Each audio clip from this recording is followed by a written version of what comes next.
नमस्कार दोस्तों, 30 सितंबर 2020 के current affairs burning news discussion में आपका स्वागत है। देखते हैं आज कौन कौन सी इंपॉर्टेंट न्यूज़ है, मैं आपको बताने वाला हूं। आगे बढ़ने से पहले लेक्चर की पीडीएफ के लिए टेलीग्राम चैनल ज्वाइन करिए। चैनल के मेंबर बन सकते हैं और वीडियोस को देखने के लिए इंस्टाग्राम पे फॉलो कर लीजिए। जो भी आपके डाउट्स हैं जितना जल्दी हो सकेगा मैं क्लैरिफाई करने की कोशिश करूंगा। आईसीएमआर का एक सेरो सर्वे हुआ है। देखिए, ये आईसीएमआर का दूसरा सेरो सर्वे है, ठीक है ना। यहाँ पे देखिए क्या लिखा हुआ है। एक आईसीएमआर का सेरो सर्वे हुआ था अर्ली मई में और दूसरा अगस्त एंड तक के लिए हुआ है। इस जो लेटेस्ट वाला सेकंड वाला सर्वे है उसमें बोला जा रहा है 7% ऑफ इंडियाज एडल्ट पॉपुलेशन में have been expose to corona virus. अभी देखिए, 7% ऑफ इंडियाज एडल्ट पॉपुलेशन में have been expose to corona virus का मतलब ये नहीं है कि इन सबको कोरोना वायरस है। कहीं ना कहीं ये लोग कोरोना वायरस के एक्सपोजर में आए, इनकी बॉडी ने कोरोना वायरस को हटा दिया और एंटीबॉडीज इनके ब्लड में पाई गई हैं। अभी कोरोना वायरस से इन्फेक्शन के 15 दिन बाद ये एंटीबॉडीज आती हैं। सेरो सर्विस में होता क्या है कि देखिए, ब्लड सैंपल्स ड्रॉ किए जाते हैं और एक स्पेसिफिक क्लास ऑफ एंटीबॉडीज को ढूंढा जाता है जिसको बोला जाता है आईजीजी एंटीबॉडीज। ये इन्फेक्शन के 2 हफ्ते बाद अफेक्टेड बॉडी के अंदर आती हैं। ओके, तो अगर ये एंटीबॉडीज पाई गई हैं इसका मतलब ये नहीं कि उस पर्सन को कोरोना वायरस है। हो सकता है कि उस पर्सन को कोरोना वायरस हो, बट ये बात कंफर्म नहीं कि कोरोना वायरस हो। पहले मई में जो सेरो सर्वे हुआ था उसमें ये पता चला था कि 0.73% of the adults in India are having antibodies. तो ये कहीं ना कहीं कोरोना वायरस के इन्फेक्शन में आएंगे। जो चीज थी 6.4 मिलियन, यानी 64 लाख लोग। अब ये नंबर भैया पहुंच चुका है 60 मिलियन, यानी 6 crore, almost 7% of the adult population of India. तो आप कह सकते हो कि अभी भी हम लोग पीक से बहुत दूर हैं। आने वाले समय में एक overwhelming majority of the population is yet to be expose to the virus. बहुत सारे और लोगों को कोरोना वायरस होने वाला है। इसलिए भैया जितना हो सके कोरोना वायरस से बच के रहो। अभी भी जितने भी फिजिकल डिस्टेंसिंग के प्रोटोकॉल्स आपको बताए गए हैं सबको ठीक तरीके से फॉलो करिए। किस्मत खराब रहा तो किसी को भी लपेट देगा ये। जनरल स्टडीज पेपर 2 में ये चीज आपको काम आएगी। फिर भैया, India rejects China's unilateral claim of LAC. एक तरफ कोरोना वायरस फैला दिया, ऊपर से चाइना अपने एज यूजुअल वाहियात कामों पे लागू है। रिसेंटली चाइना के जो फॉरेन मिनिस्ट्री के स्पोक्स पर्सन है उन्होंने एक स्टेटमेंट दी। क्या स्टेटमेंट दी है कि चाइना के हिसाब से एलएसी क्लियर है और ये वही एलएसी है जो नवंबर 7 1959 को थी। ऐसा हुआ था दोस्तों, चाइनीज प्रीमियर जो थे जाओ एनलाई, ये 1959 में इन्होंने एक लेटर लिखा किसको, जवाहरलाल नेहरू जी को। और जवाहरलाल नेहरू जी की इन्होंने एक एलएसी बताई 1959 के इस लेटर में। जवाहरलाल नेहरू साहब ने उस एलएसी को इंस्टेंटली रिजेक्ट कर दिया और बाद में कभी भी इंडियन गवर्नमेंट ने उस एलएसी को माना नहीं। तो इंडिया यहां बदल के ये बोल रहा है कि जो आपने 1959 में यूनिलैटरली एलएसी डिफाइन करके हमको भेजी थी, इंडियन गवर्नमेंट के किसी भी ऑफिशियल ने, किसी भी पॉलिटिकल एग्जीक्यूटिव ने कभी उस एलएसी को माना ही नहीं। तो ये जो आप बोल रहे हो ना, एलएसी की जो क्लेम्स हैं आपके अनटेनेबल है, पहली चीज। दूसरी चीज ये बोला गया है कि आप लोग जो अपनी क्लेम लाइन भी बना रहे हो, बता रहे हो 1959 की, आपने जो गलवन वैली पर जो क्लैश की थी ना, ये इस क्लेम लाइन से 800 मीटर वेस्ट पे हुई थी। यानी कि आप जो क्लेम लाइन बता रहे हो 1959 की, उससे इंडियन साइड पे आके आपने इंडियन फोर्सेस के साथ लड़ाई की है पेट्रोलिंग पॉइंट 14 के पास गलवान वैली में। तो आप जो खुद की एलएसी बता रहे हो, पहली बात तो हम इसको रिकॉग्नाइज नहीं करते, इंडिया बोल रहा है। दूसरी बात, आप जो खुद की एलएसी बता रहे हो उसके अंदर आके आपने हमसे लड़ाई की है। और यहां पे चाइनीज फॉरेन मिनिस्ट्री ने एक और बात बोल दी है कि भाई देखिए, वो लद्दाख को एक यूनियन टेरिटरी रिकॉग्नाइज करते ही नहीं है। ये जो यूनियन टेरिटरी बनाया गया है लद्दाख को, ये इलीगल है, क्योंकि इस यूनियन टेरिटरी में अक्साई चीन को अपना पार्ट दिखा रखा है इंडिया ने। तो ये भी इंडिया ने बोला कि इस तरीके की जो स्टेटमेंट्स आप इशू कर रहे हैं इससे कुछ सॉल्व होने वाला है नहीं। इंडिया ने अपनी पोजीशन को बताते हुए यह भी बोल दिया कि देखिए, 1959 में जो आपने लाइन बताई उसको हमने कभी एक्सेप्ट नहीं किया। उसके बाद 1993 में agreement on maintenance of peace and tranquillity along the LAC. 1996 में confidence building measures in the military field. 2005 में agreement on political parameters and guiding principles. इन सारी बातचीतों में इंडिया ने अपने स्टैंड को प्रॉपरली क्लियर किया चाइना को और यह बोला कि देखिए, एलएसी अभी इनडिफाइंड है, इस पे बातचीत करना जरूरी है। तो बातचीत आप करी नहीं है, यूनिलैटरल स्टेटस को बदलने की कोशिश कर रहे हो। तो जो तुम्हारी 1959 की लाइन है हम उसको भी नहीं मानते और तुम उस लाइन के भी अंदर घुस रहे हो। तो ये सब बातें निकल के आ रही दोस्तों, दोनों एक दूसरे के ऊपर इल्जाम लगा रहे हैं। तो ये जो बॉर्डर पे स्टैंड ऑफ चल रहा है, डिसएंगेजमेंट चल रहा है, ये कहीं सॉल्व होता नजर नहीं आ रहा और विंटर शुरू हो रहे हैं। तो आई होप कि सब ठीक हो जाए, क्योंकि विंटर्स में अगर सोल्जर्स डिप्लॉय रहते हैं तो चाइना की साइड के भी सोल्जर्स मरेंगे और इंडियन साइड के भी सोल्जर्स मरेंगे, इसमें तो कोई डाउट नहीं है। जनरल स्टडीज पेपर 3 में ये चीज आपको काम आएगी। अगली न्यूज, भाई दिल्ली में एयर पॉल्यूशन बहुत तेजी से बढ़ रहा है, तो एयर पॉल्यूशन से फाइट करने के लिए वाटर कैनन्स लगाए गए और वाटर को स्प्रे किया जा रहा है एंटी स्मॉग कैनन्स के थ्रू। यहां देखिए आईएसबीटी आनंद विहार के पास दिल्ली उत्तर प्रदेश बॉर्डर पे, कंट्रोलिंग जो राइजिंग एयर पॉल्यूशन लेवल्स है इनको कंट्रोल करने के लिए। इनको क्या बोला जाता है? इनको बोला जाता है एंटी स्मॉग कैनन। देखिए इस कैनन के थ्रू यहां पानी फेंका जा रहा है, यहां पानी फेंका जा रहा है, यहां पानी फेंका जा रहा है। इससे होता क्या है?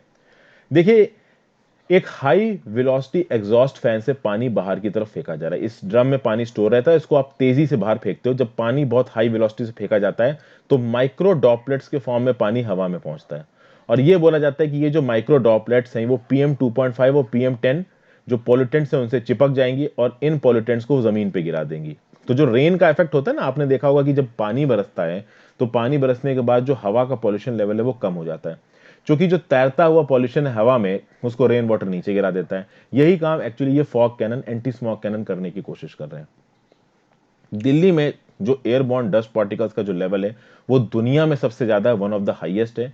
उसका रीजन ये है कि बहुत अनप्लान्ड तरीके से माइनिंग एक्टिविटीज होती हैं, डेमोलिशन वर्क होता है, बल्क मटेरियल हैंडलिंग होती है। तो इस तरीके के एनवायरमेंटली हैजार्डस चीजें जहां पे होती हैं वहां पे इन एंटी स्मॉग कैनन्स को बहुत ज्यादा डिप्लॉय किया जा रहा है, जैसे माइंस के पास, थर्मल पावर प्लांट्स के पास, सीमेंट प्लांट्स के पास। दिल्ली में बहुत है। जनरल स्टडीज पेपर 3 में ये चीज आपको काम आएगी।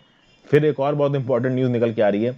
एमनेस्टी इंटरनेशनल ने अपने इंडिया के कामों को बंद कर दिया है। एमनेस्टी इंटरनेशनल इंडिया के स्टेटमेंट आई है कि गवर्नमेंट ने उनके सारे बैंक अकाउंट फ्रीज कर दिए हैं। तो भैया the complete freezing of Amnesty International India bank account by the government of India which it came to know on September 10, 2020 bring all the works being done by the organisation to a grinding halt. तो जितने भी ये campaign कर रहे थे, research work कर रहे थे, ह्यूमन राइट्स के लिए काम कर रहे थे, सब बंद हो गया।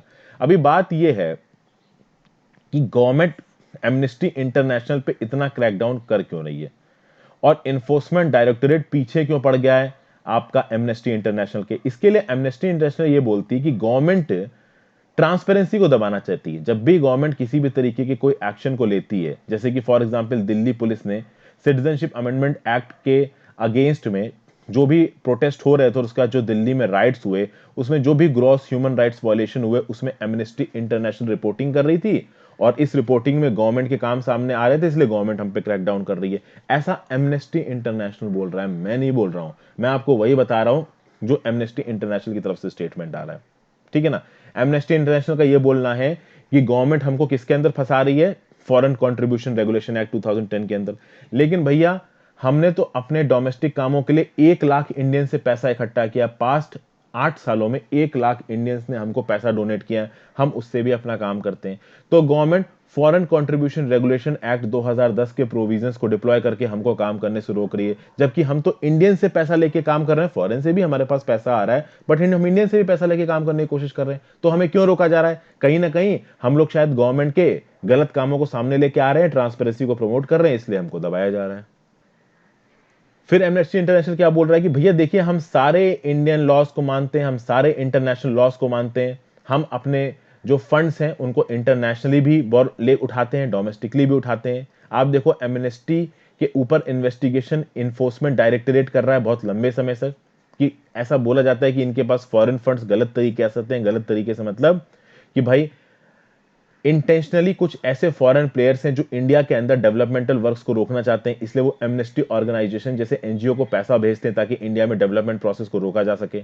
फिर होम मिनिस्ट्री का ये भी बोलना है कि foreign direct investments profit for profit organisation के अंदर आता है। तो ये जो फॉरेन डायरेक्ट इन्वेस्टमेंट के रूट में जो पैसा आ रहा है वो इन्वेस्टमेंट में एमनेस्टी के पास कैसे आ सकता है? देखिए एमनेस्टी एक नॉन गवर्नमेंटल ऑर्गेनाइजेशन है, एक ऐसा ऑर्गेनाइजेशन है जो ह्यूमन राइट्स के लिए काम कर रहा है, सोसाइटल वेलबींग के लिए काम कर रहा है। तो ये तो नॉन प्रॉफिट ऑर्गेनाइजेशन हो गया ना।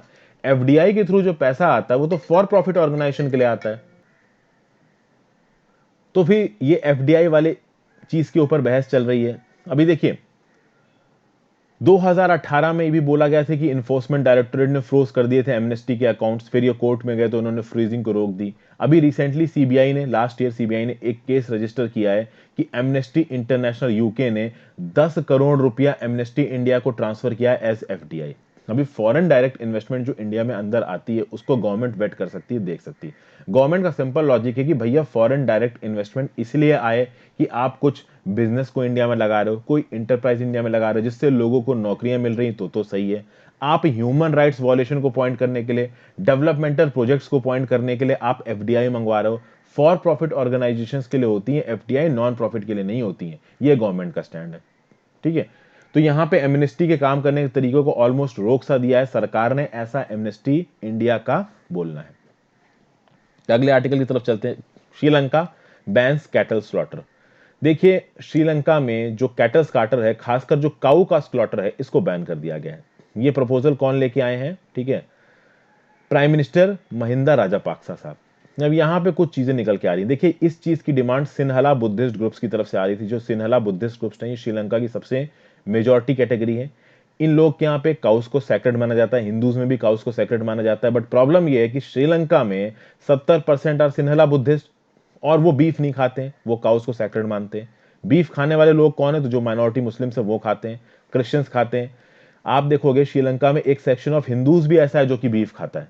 तो बीफ की कंजम्पशन इनकी है, ये लोग मेजॉरिटी ऑफ द लोग बीफ खाते हैं। ऐसा नहीं कि सिन्हला बुद्धिस्ट में कोई नहीं खाता, हो सकता है कुछ लोग खाते हो, बट जो मेजॉरिटी सेक्शन है सिन्हला बुद्धिस्ट का, वो बोल रहा है कि आप कैटल स्लॉटर को बंद करो, खासकर ये जो काउ स्लॉटर है इसको बंद करो।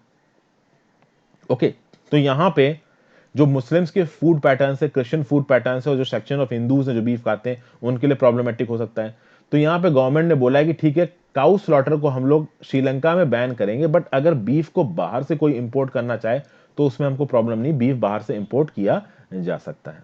उसके बाद ये भी बोला जा रहा है कि कैटल स्लॉटर को बैन करने से आइलैंड के मुस्लिम, जो कि आप कह सकते हो कि पूरे के पूरे मीट मार्केट को कंट्रोल करते हैं, उनका काम बंद हो जाएगा। तो जो मीट ट्रेड है, ये लोग एक्सपोर्ट भी करते हैं, जो जिनके पास हलाल सर्टिफिकेशन है, इस तरीके के बिजनेसेस में जो लोग इन्वॉल्व हैं, इनका काम बंद हो जाएगा। और फिर बीफ जो खाने वाला है उसको बाहर से अंदर इंपोर्ट करना पड़ेगा। जो श्रीलंका की रूलिंग पार्टी है, जिसका नाम है पोदुजाना पेरामुना, उनका एक और बात बोलनी है उनकी। इनका नाम एसएलपीपी है, पीपल्स फ्रंट। ये बोल रहे हैं कि देखिए श्रीलंका में जो कैटल की पॉपुलेशन है वो बहुत ज्यादा नहीं है, और कहीं ना कहीं ये कैटल की पॉपुलेशन डेयरी प्रोडक्ट्स के लिए, फार्मिंग पर्पसेस के लिए ज्यादा रिक्वायर्ड है। इनको काट के बीफ खाना सही नहीं है। तो बीफ हम बाहर से एक्सपोर्ट कर सकते हैं, जो हमारी कैटल पॉपुलेशन है उसको हम लोग एग्रीकल्चर पर्पसेस के लिए और डेयरी पर्पसेस के लिए इस्तेमाल कर सकते हैं। उसके बाद एक न्यूज निकल के आ रही है, कुवैत के जो अमीर हैं शेख सबाह अल अहमद अल सबाह, इनकी मृत्यु हो गई 91 साल की उम्र में। चूंकि कुवैत के अमीर रह चुके हैं पहले, तो जब गल्फ क्राइसिस हुई थी तब भी ये बहुत एक्टिव थे। जब इराक ने कुवैत के ऊपर अटैक कर दिया था तब भी ये काफी एक्टिव थे। ओके, बहुत इंपॉर्टेंट मीडिएटर रहे हैं ये गल्फ कॉपरेशन काउंसिल और ईरान के बीच में। और कुवैत के जो यूएसए के साथ अच्छे रिलेशनशिप रहे हैं, उसमें इनका एक बहुत बड़ा रोल रहा है। तो शेख सबाह अल अहमद अल सबाह, ये नाम याद रखिएगा, ये कुवैत के अमीर थे, इनकी रिसेंटली मृत्यु हो गई है। तो वन लाइनर में ये पूछा जा सकता है। एक और न्यूज निकल के आ रही है, forces ready for any eventuality. हुआ ये है दोस्तों कि अभी रिसेंटली एक वेबिनार अनाउंस किया गया था Centre for Air Power Studies और the Society of Indian Defence Manufacturer द्वारा। वहां पे हमारे जो एयर चीफ मार्शल है आरकेएस भदौरिया साहब, इन्होंने एक लेक्चर दिया और उन्होंने बोला कि जो हमारा नॉर्दर्न बॉर्डर है, खासकर जो लद्दाख वाला इलाका है, हालांकि पाकिस्तान वाली जो एलओसी है, लाइन ऑफ कंट्रोल है, वहां पे भी लगातार सीज फायर वायलेशंस हो रहे हैं, बहुत हेवी लेवल पे फायरिंग हो रही है, और at the same time line of actual control में चाइना के साथ क्या हो रहा है ये तो आप सबको पता ही है।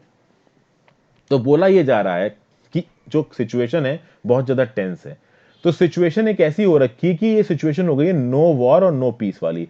तो ना जंग लड़ी जा रही है और ना शांति है, तो किसी भी वक्त ये जंग शुरू हो चुकी है। और कहीं ना कहीं यहां पे जिसके पास एयर पावर होगी, this air power will be a crucial enabler in our victory in any future conflict. तो कल की डेट में कोई कॉन्फ्लिक्ट उठ जाता है कि चाइना के साथ एक मिनी स्केल वॉर शुरू हो जाती है, और at the same time western and से पाकिस्तान भी हम पे अगर अटैक कर देता है, तो उस केस में हमारी जो एयरफोर्स है उसकी एक टेक्नोलॉजिकल एज अगर रहती है हमारे एडवर्सरीज के ऊपर, तो हम बहुत इफेक्टिवली इस चीजों को डील कर पाएंगे।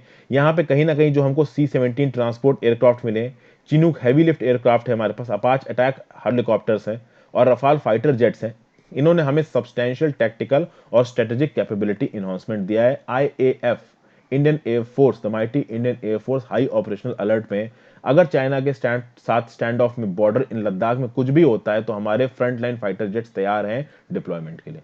तो ये बात बोली है यहाँ पे। तो कुल मिला के सिचुएशन काफी टेंस है, बस यही उम्मीद की जा सकती है कि कुछ भी उल्टा सीधा ना हो। Thank you for watching this video friends, have a great day.